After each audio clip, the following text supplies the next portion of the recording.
All right, folks. Well, if you've been living under a rock for the last couple of days, let me fill you in on a little bit of controversy that's going on in the tennis world right now.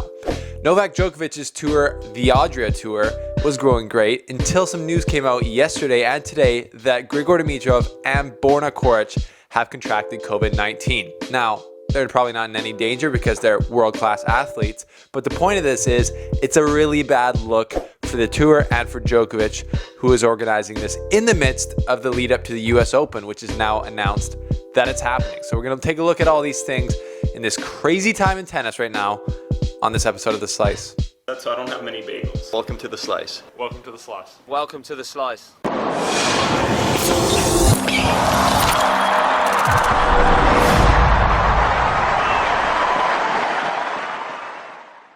Thanks for tuning in, folks. Welcome to the show. Make sure you hit the subscribe button and like this video because it helps us out, because we're not going to get monetized, because I've said the word COVID, which is true that Grigor Dimitrov and Borna Coric have gotten it.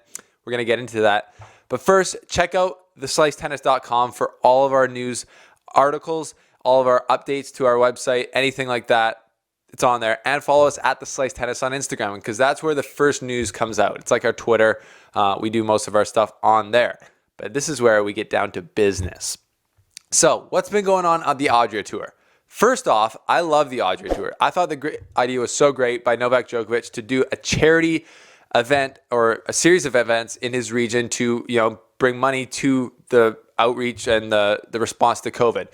So the situation in Serbia, I know, was that on June 21st, there was only 686 active cases of COVID in Serbia. So basically none. So the restrictions had lifted and they were allowed to do this tournament. So that's from an outsider's perspective, different places around the world, you might be looking at Serbia and being like, what are you guys doing? But they were allowed to do it. Does this mean that they should have, so you're watching the tour and you're like, oh, there's a ton of people in the crowd. The tennis is awesome. But they're like hugging, handshaking, everything leading up to it. And we're all just kind of waiting for it to hit the fan.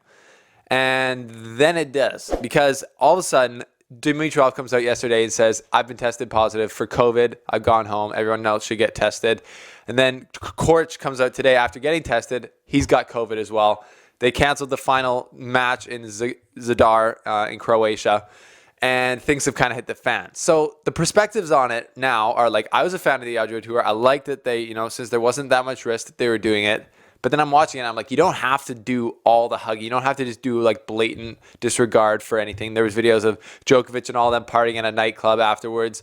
It's like, it's fine to do in Serbia, but when you are the number one tennis player in the world and it's on such a large scale and the US Open's just been announced as it's going forward, it's a bad look. Even if you're a Djokovic fan and you hate that I'm even saying something slightly negative about him, you have to admit that it's a bad look for him to be running this tour with absolutely no regard for COVID. As Andy Roddick said, apparently there's a pandemic going on. Nick Kyrgios called it a boneheaded decision to go ahead with the tour in the way that they did it. So I'm kind of conflicted because I like that they went ahead with it. I hate the fear around COVID. And if you're able to do it safely, you should do it. They did it, but I don't know if they took all the precautions that they could have.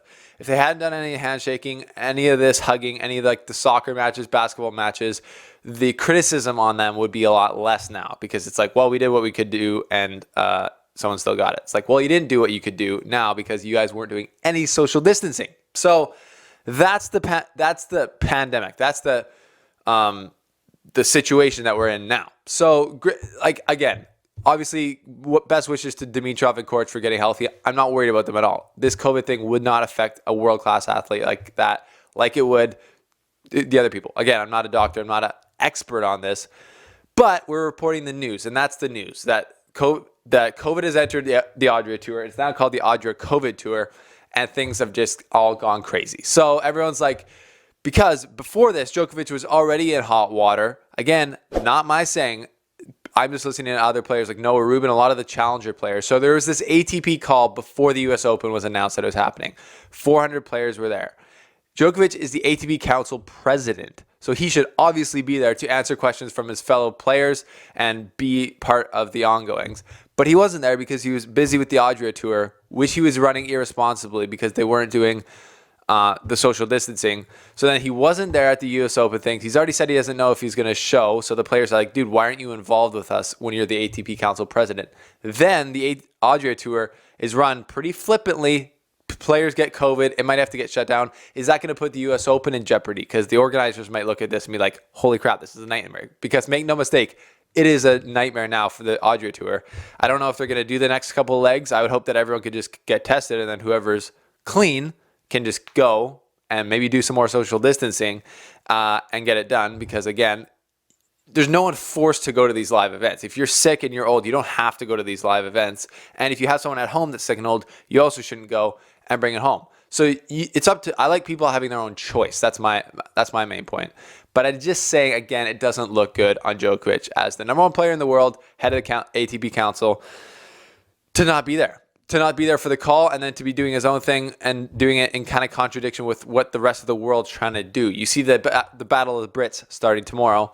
They're taking all these precautions. They're getting tested. It's like in a closed environment. They're trying to do a closed environment at the US Open. At Adria Tour, it was not a closed environment. Dominic Thiem went there, hung out with these guys, and now he's at the UTS in France playing around. Again, it's just wild. This is like a new frontier. We don't know how to handle this. So I'm not necessarily crapping on Djokovic for the way they ran it.